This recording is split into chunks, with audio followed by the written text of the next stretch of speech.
अब जो हम आपसे बात कर रहे हैं, यहाँ नीचे में एक लाइन है, all of life is the study of attention, where your attention goes your life will follows. ये कौन बोलते हैं?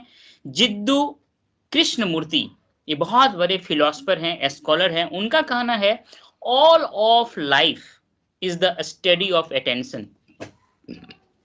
दुनिया में जितने भी महान व्यक्ति हुए हैं, जिनके जीवन के बारे में आप पढ़ते हैं, ऑल ऑफ लाइफ मतलब जितने भी लाइफ के बारे में आप पढ़ते हैं, स्टडी करते हैं, वास्तव में उनके अटेंशन के बारे में स्टडी करते हैं। ये बहुत ही उस तरह से बोला गया है, लेकिन कहने का मतलब ये है, मान लीजिए कि आने वाले 50 साल में सावन देश का बहुत बड़ा लीडर बनती है, बहुत बड़ा पर्सनैलिटी बन जाती है, तो सावन आज जो एक खास पार्टिकुलर डायरेक्शन में फोकस की, उनको पॉलिटिक्स में जाना है और लीडरशिप बनना है, लीडरशिप क्वालिटी करके, तो उन्होंने अपना जो अटेंशन है उनको एक डायरेक्शन में दे दिया, पॉलिटिक्स की ओर दे दिया।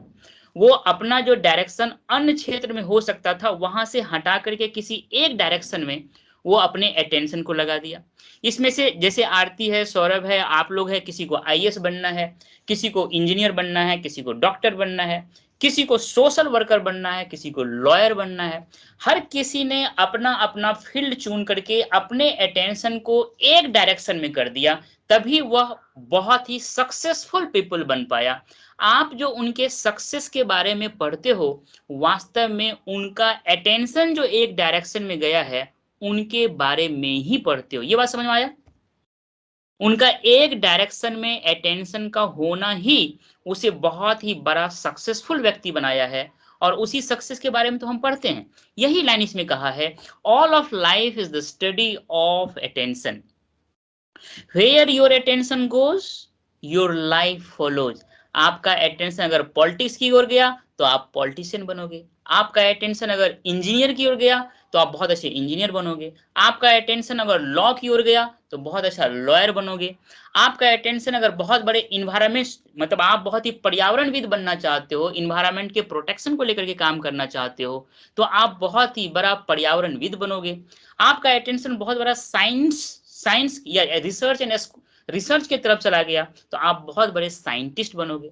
अगर आपका अटेंशन स्पिरिचुअलिटी की ओर चला गया तो आप बहुत ही स्पिरिचुअल पर्सन बनोगे। इसका मतलब कहता है, जिधर आपका अटेंशन गया उधर ही आपका जीवन गया।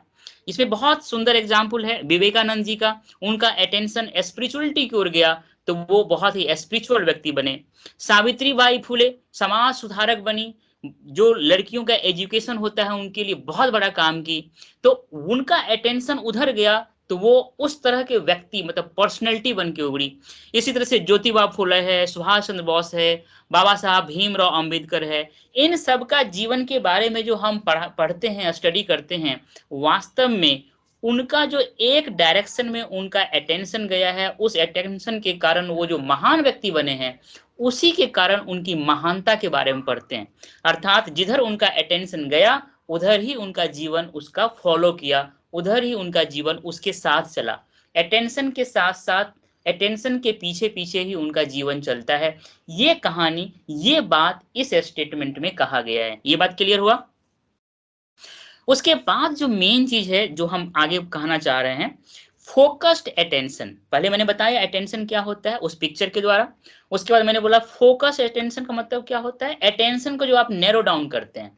इसका सबसे सुंदर एग्जाम्पल है, जब धूप के किरणों को आप फोकस करके एक पार्टिकुलर पॉइंट पे दे देते हो तो वह आग लगाने की क्षमता रखता है। मतलब धूप की किरणी जो है वो फोकस्ड नहीं है, लेकिन जैसे ही आप लेंस उसके सामने रखते हो, लेंस के सामने आने वाले जो रे है, किरण है, वह फोकस होकर के एक पार्टिकुलर पॉइंट पे आ जाता है, और फिर कागज में वो आग लगाने की उसमें पोटेंशियल हो जाता है। तो कहता है फोकस्ड अटेंशन हो। Focus attention is the key to high performance. याद रखिए, high performance and high achieving personality बनना है आपको। मैंने बताया था कि आपके जीवन का गोल क्या होना चाहिए, high achieving and high performing personality बनना। हाई परफॉर्मिंग पर्सनैलिटी आप तभी बनेंगे जब आप किसी एक पार्टिकुलर एरिया में अपना अटेंशन को फोकस्ड कर देंगे। ये बात ये कह रहा है, यहां तक क्लियर हो गया। इसके बाद का जो लाइन है बहुत इंपॉर्टेंट है, उसको ध्यान से समझिएगा। ये कहता है द अट्रैक्शन ऑफ डिस्ट्रैक्शन, बहुत इंपॉर्टेंट लाइन है। अट्रैक्शन ऑफ डिस्ट्रैक्शंस, डिस्ट्रैक्शंस क्या होता है? जो आपके ध्यान को भटकाता है। उस भटकाने वाले चीज, वस्तु, इवेंट्स, गैजेट्स, ये वस्तु, इन सब के प्रति जो आपका अट्रैक्शन होता है, उसी को बोलता है attraction of distractions. The lure of electronic and other interruptions, जो अदर इलेक्ट्रॉनिक गैजेट्स होते हैं या जो आपके अटेंशन को इंटरप्ट करने वाले जितने भी घटनाएं होते हैं, वस्तु होते हैं, या जितनी भी चीजें होती है, उनके प्रति जो आपका लगाव होता है, प्रलोभन होता है, मोह होता है, तो ये दो चीज की बात कह रहा है। पहला है अट्रैक्शन ऑफ डिस्ट्रैक्शंस और दूसरा है lure of electronic and other interruptions. ये दो चीज अगर आपके जीवन में हो जाता है तो ये आपको ले जाता है किस ओर? तो डिफ्यूज्ड अटेंशन की ओर। मतलब आपका जो अटेंशन फोकस होना चाहिए वो फोकस ना करके उसको डिफ्यूज कर देता है, अर्थात फोकस अटेंशन का सीधा उल्टा कर देता है, आपके अटेंशन को डिफ्यूज कर देता है, आपके अटेंशन को स्कैटर्ड कर देता है, आपके अटेंशन को कई कई दिशाओं में विभाजित कर देता है। तो पहला परिणाम होता है डिफ्यूज अटेंशन हो जाता है, साथ ही साथ वॉन्डरिंग माइंड हो जाता है। वॉन्डरिंग माइंड का मतलब होता है मंकी माइंड।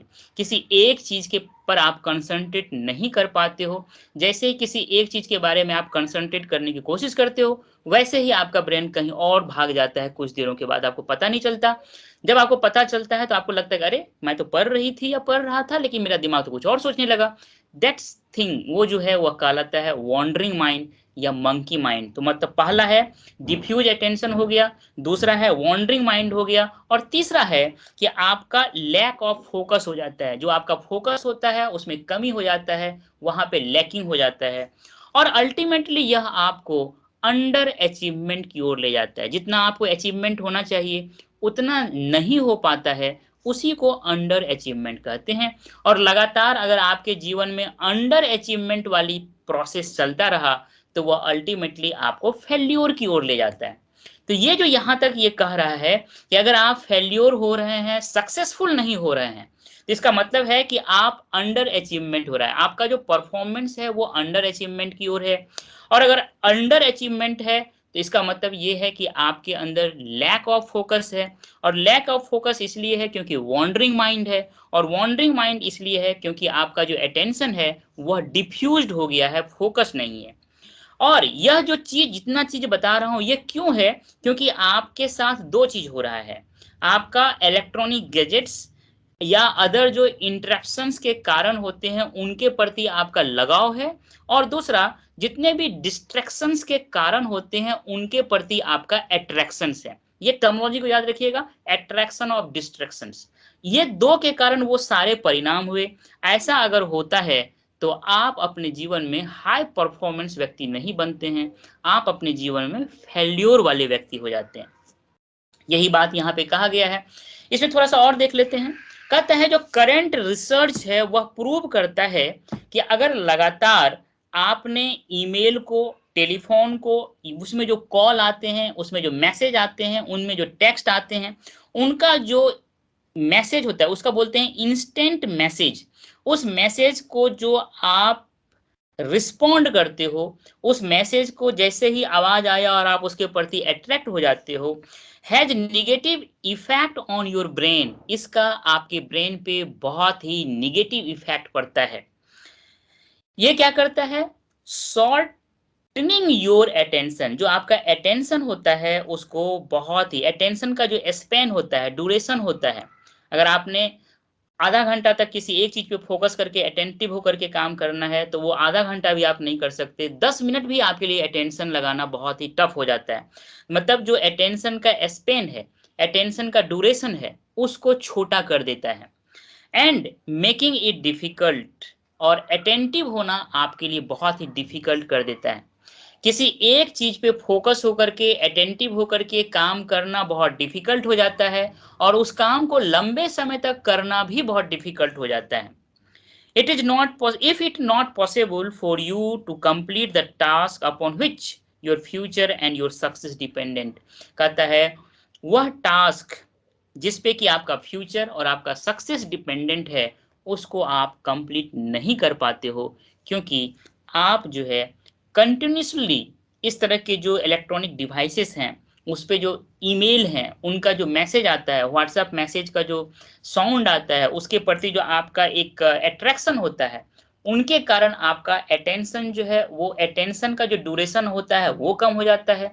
अटेंशन जो अटेंटिव बहुत ही कंसंट्रेट होना चाहिए, वो कंसंट्रेट नहीं हो पाता है, और परिणाम अल्टीमेटली जो होता है कि जिस काम को लेकर के आपका फ्यूचर डिपेंडेंट है, जिस काम के सक्सेस से आपका फ्यूचर डिपेंड है, वह काम आपका सक्सेस नहीं हो पाता है। तो ये बात इसमें कहा गया है कि फोकस योर अटेंशन, ये जो हेडिंग है, इसमें इन सारी बातों को कहा गया है।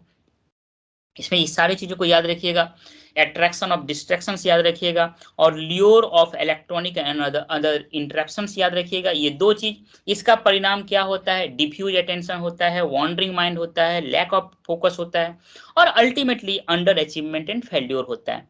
क्यों होता है वो इसमें बता दिया गया है कि अगर आप ऐसा करते हैं तो इसका जो परिणाम होता है वह होता है कि आपका अटेंशन नहीं हो पाता है, लंबे समय तक आप अटेंटिव नहीं हो पाते हो, और जिस काम पे आपको अटेंटिव होके काम करना चाहिए, उस पे अगर आप अटेंशन नहीं बना पाते हैं, तब आप फेल्योर हो जाते हैं, सक्सेस नहीं होते हैं।